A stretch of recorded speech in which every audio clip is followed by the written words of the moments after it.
Good day! Welcome to part 1 of MATHUSAY Math 10 tutorial on geometric series. Let's start!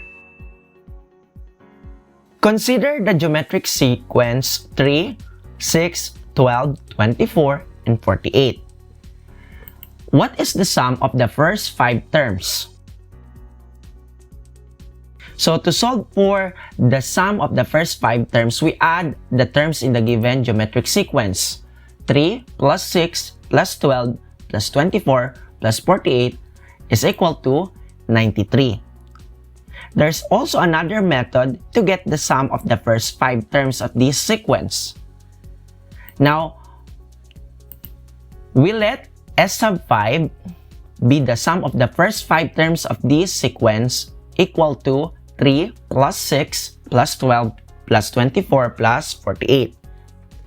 Now from here, we multiply both sides of this equation by the common ratio, which is 2.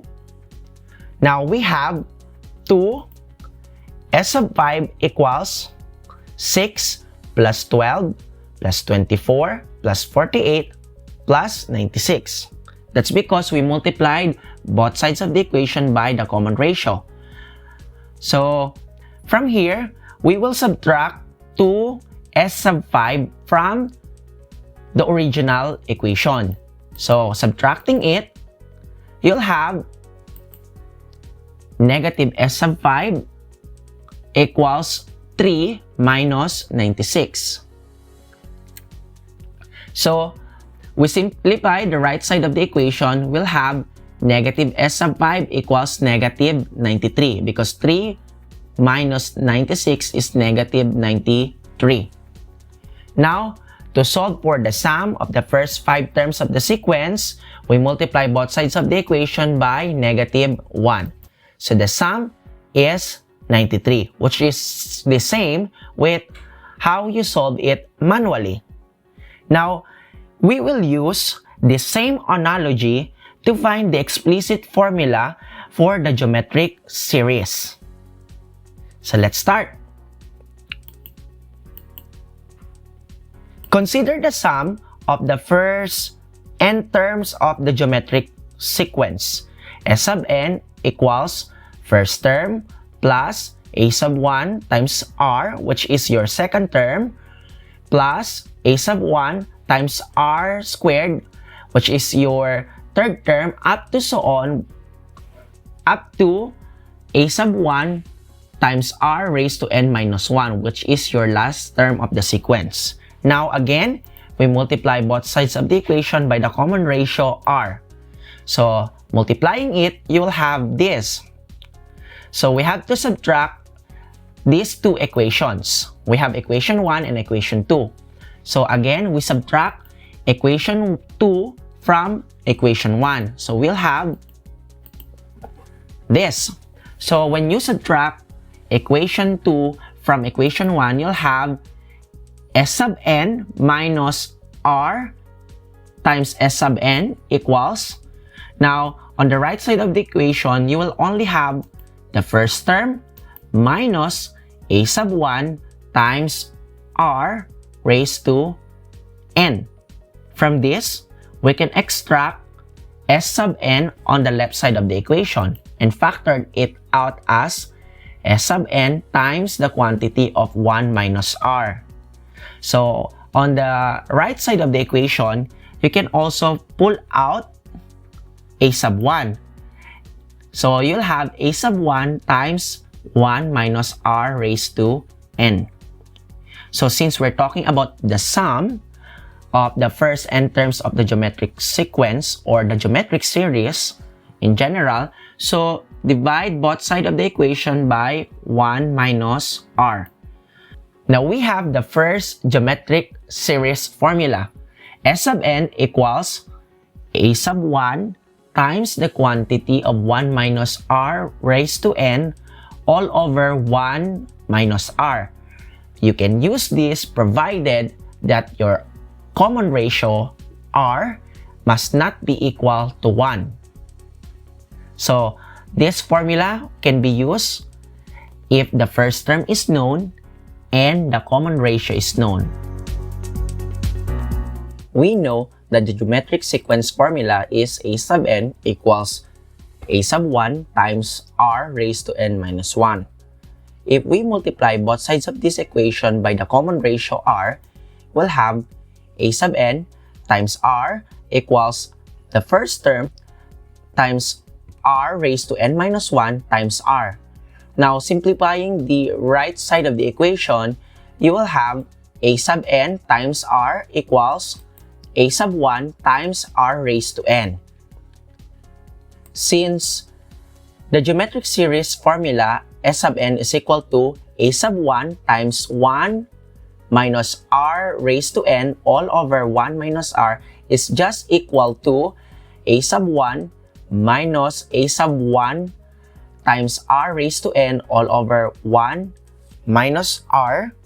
Then, we replace a sub 1 times r raised to n by a sub n times r. Then we have, so we will just substitute a sub 1 times r raised to n by a sub n times r.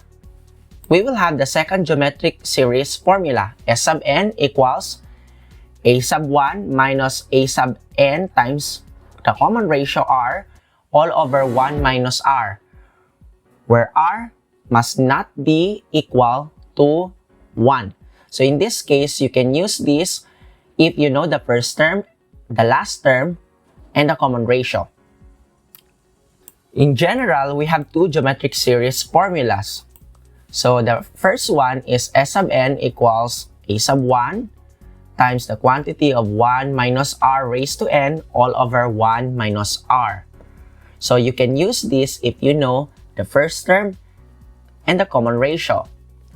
Or S sub n equals a sub 1 minus a sub n times the common ratio all over 1 minus r. You can use this second formula if you know the first term and the last term of the geometric series, or geometric sequence rather. Let's solve for the sum of the first n terms of the geometric sequence using these formulas. Let's start. Example number 1. Find the sum of the first 8 terms of the geometric sequence, 2, 4, 8, and 16. We know that in this problem, the first term is 2, the common ratio is 2, n is 8, and we don't know the sum of the first 8 terms. Now, in this case, you don't know the last term, right? So, I prefer using this formula.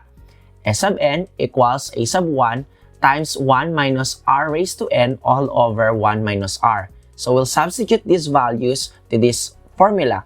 Then we have S sub 8 equals 2 times the quantity of 1 minus 2 raised to 8 all over 1 minus 2.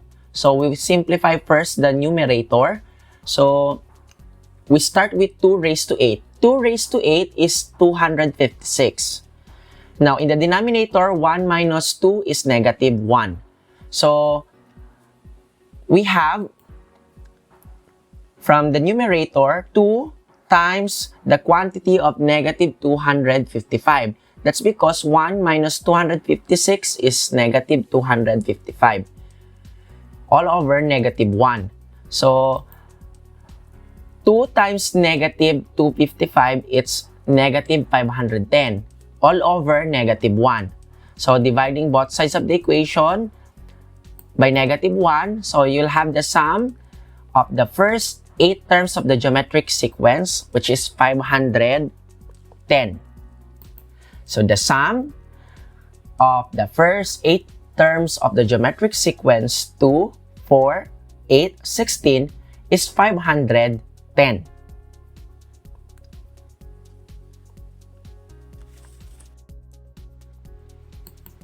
Example number 2. Find the sum of the first 5 terms of the geometric sequence 3, 15, 75, 375, and 1,875. In this problem, we know that The first term is 3. The common ratio is 5. The last term that we're talking about is 1,875, and we're talking about 5 terms only. So to get the sum, I prefer using this formula because I know the first term and the last term of the sequence. So S sub n equals a sub 1 minus a sub n times r all over 1 minus r. Substituting these values to the equation, we have S sub 5 equals 3 minus 1,875 times 5 all over 1 minus 5. So we have in the numerator 1,875 times 5, it's negative 9,375. So you'll have in the numerator 3 minus 9,375 all over negative 4. So simplifying the numerator, you'll have negative 9,372 all over negative 4. Dividing negative 9,372 by negative 4, you will have the sum of the first 5 terms of this geometric sequence, which is 2,343. You can also use the first formula that we had earlier. So using that formula, you can still solve for the first 5 terms of the geometric sequence given the first term and the common ratio alone. So we try to use this formula. S sub 5 equals 3 times 1 minus 5 raised to 5 all over 1 minus 5. So we know that 5 raised to 5 is 3,125. So simplifying the numerator, you'll have 3 times negative 3,124 all over negative 4. So from here, we can divide negative 3,124 by negative 4. So we will have 3 times 781. So 3 times 781 is just 2,343, which is the same. Note that you can use either of the 2 formulas that we have earlier. As long as you evaluated it correctly, you'll get the same answer. Now, it's your time to show me some math skills. Do this activity and type your answers on the comment section.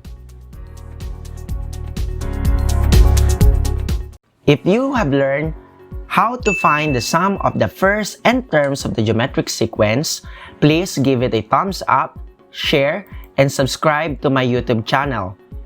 Don't miss the part 2 of Mathusay Math 10 tutorial on geometric series. Bye!